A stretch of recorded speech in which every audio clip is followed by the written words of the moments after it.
Adelante, Alo. Bueno, pues esta vez traigo una de estas pequeños popurrí. Y no sabía cómo titularlo hasta que me he decidido por peligros del proceso digestivo en la nobleza. Se ha hablado mucho de eso.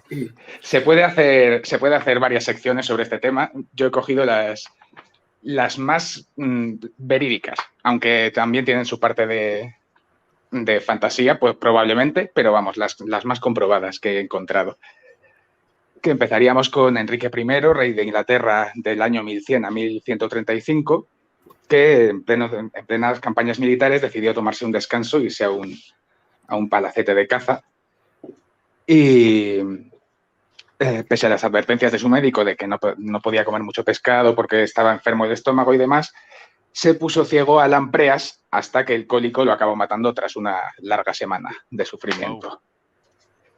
Muy parecido a Adolfo Federico de Suecia, hace solo 250 años, que se comenta también que murió por un empacho en una mariscada en la cual comió unas cantidades surrealistas de marisco, vamos. Y aunque hay historiadores también que afirman que es probablemente propaganda y que tuvo un infarto mientras comía, no se sabe. Pero bueno, es más bonito pensarlo primero y es lo que siempre hay con todos los historiadores. Cuando lo has dicho, yo había pensado que podía ser un envenenamiento, en realidad. También podría ser, aunque se supone que en ese contexto no había mucha intriga, en ese en concreto, quiero decir, porque con cualquier muerte de un noble siempre se puede pensar que ha sido asesinado. Y de hecho, muchísimas de las veces en las que un noble es asesinado por crímenes terribles, en realidad era difamación por parte de los otros nobles, porque en principio no había una forma legítima de quitarle sus propiedades, a no ser que fuese un sodomita, un pederasta, un tal, ¿sabes?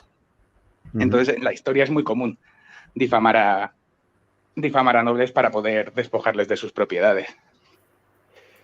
Y bueno, un tercer empacho fue el de Maximiliano I, emperador del Sacro Imperio Romano Germánico, que murió en 1519 de un empacho de melones. Se supone que se comió 11 melones. Quiero creer que los melones medievales eran mucho más pequeños, porque si no es demasiado obvio que iba a morir. Pues yo lo entiendo, si es todo agua. Yo me pongo en el melón, no te creas, ¿eh? Porque no tengo 11 melones en casa, pero si no... Pues, pero el melón es durito de digerir, ¿eh? Ah, sí. Pero vamos a ver una cosa. Alo, yo creo que te comes 2 melones enteros y ya te empiezas a encontrar mal. Y todavía le quedaban 9. Yo con medio melón ya me cojo un empacho. Sí, por eso te digo, ¿en qué momento le pareció que todavía podía comer uno más? Tiene que haber una historia. No, pero hay variedades como el cantalupo y demás que son mucho más pequeñas. A lo mejor en el de medievo, o sea, las hortalizas han evolucionado muchísimo desde la Edad Media. Han cambiado muchísimo en tamaño y incluso en sabor. A lo mejor en el medievo eran como un pomelo, no lo sé. Es la consanguinidad, que se moría de hemofilia de gilipollas. Sí. Bueno, en favor de este hombre en concreto se supone que había pillado una enorme depresión anteriormente y estaba creyendo que iba a morir desde hacía un par de años. Yo creía que cuando has dicho lo de la consanguinidad, Lobo, pensaba que decía la consanguinidad del noble con el melón. Que no. Aún así me puedo dejar para otras. Hostia, pobre melón. No. Allí no. Dale, Alo, dale. Que me puedo dejar para otras 3 o 4 secciones solo empachos. No quería hacer la sección monotemática, pero vamos, empachos en la monarquía hay, empachos mortales, quiero decir, hay una barbaridad, muchos más de los que cabría esperar. Pero voy a terminar con unos que no tuvieron empacho precisamente, que ocurrió en 1184 en Erfurt. Oye, una cosa, Alo, empachos hay un montón, pero seguro que no hay ningún noble que muera de hambre, ¿no? Pues sí, pero ahora mismo no me viene el nombre.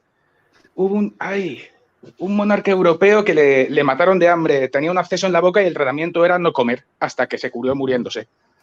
Pero no consigo acordarme ahora de quién era. Eso está muy bien, hasta que se curó muriéndose. Sí, desde luego no le doy un absceso por comer. Pero bueno, nada, la cuestión, o sea, para terminar, vamos con Erfurt, 1184.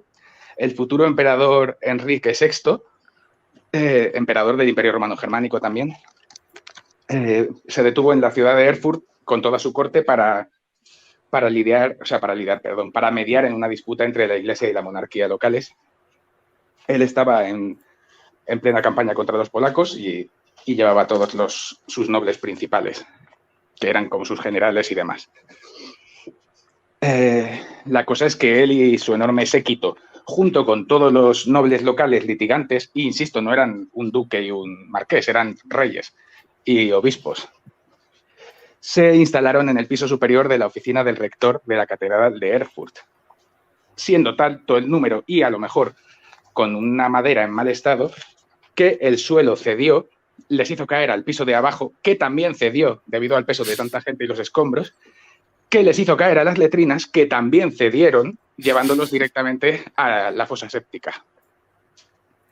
En el acto murieron más de 60 personas, muchos ahogados en heces, otros por los gases que emanaban, otros por las lesiones de los escombros y la caída de 3 pisos, y muchos otros que sobrevivieron al accidente murieron en los días siguientes por las infecciones. Joder. Curiosamente, tanto los litigantes como el propio Enrique VI sobrevivieron. El obispo y Enrique VI estaban ambos sentados en alféizares de ventanas, de estas medievales, que el alféizar queda como un banquito. Sí. Y al caer el suelo ellos se quedaron ahí agarrados al marco hasta que les pudieron rescatar. Luis III, que era el noble que tenía el litigio con el obispo, sobrevivió, pero porque cayó en blando en el fondo de la fosa séptica y fue de los pocos que consiguió salir sin asfixiarse. Y bueno, lo de caer en blando. Sí, se fue inmediatamente de la ciudad. Yo creo que no quería volver a saber más del tema. Claro, yo pensé que antes, cuando ibas a decir que algunos murieron tal y otros se suicidaron para no tener que contar la humillación que les había pasado. Sí, es que madre mía. Y nada, es un hecho célebre porque la mayor parte de los nobles más importantes del momento murieron todos de golpe. O sea, es que era la crème de la crème lo que había ahí. Y bueno, con esto voy a terminar, pero prometo que haré otras secciones de empachos y de muertes en heces, porque ha habido más bien en la nobleza.